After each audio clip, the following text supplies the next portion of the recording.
Hi guys, welcome to my channel. நான் தான் உங்கள் பிரியா. இன்றைக்கி நம்ம என்ன வீடியோ பார்க்க போகிறோம்னா, என்னோடய ஃபேவரட் டிஷ் மீல் மக்கர் கிரேவி.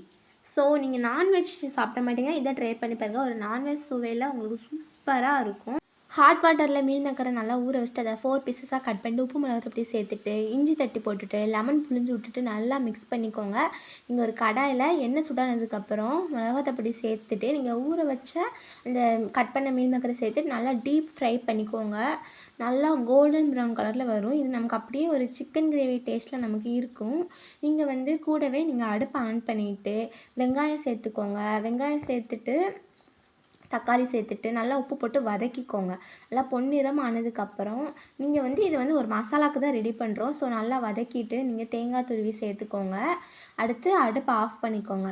நல்லா ஆறுனதுக்கப்புறம் நீங்கள் அதை மிக்ஸி ஜாரில் போட்டுட்டு நல்லா ஃபைன் பேஸ்ட்டாக அரைச்சிக்கோங்க.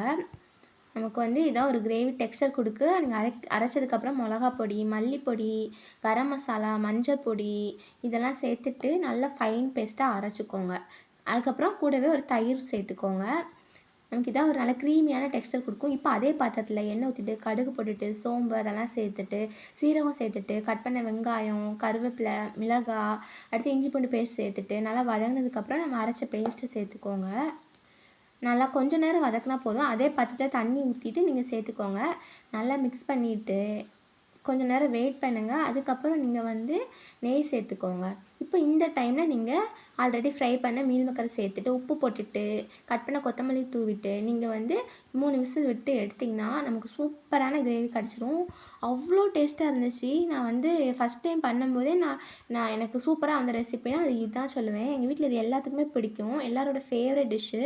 அதுவும் இல்லாமல் என் தம்பி வேறு ப்ரோட்டீன் ரிச்சான ஃபுட்டாக தான் எடுத்துக்கிடுவான். ஸோ அவனுக்கும் இது ரொம்ப பிடிக்கும்.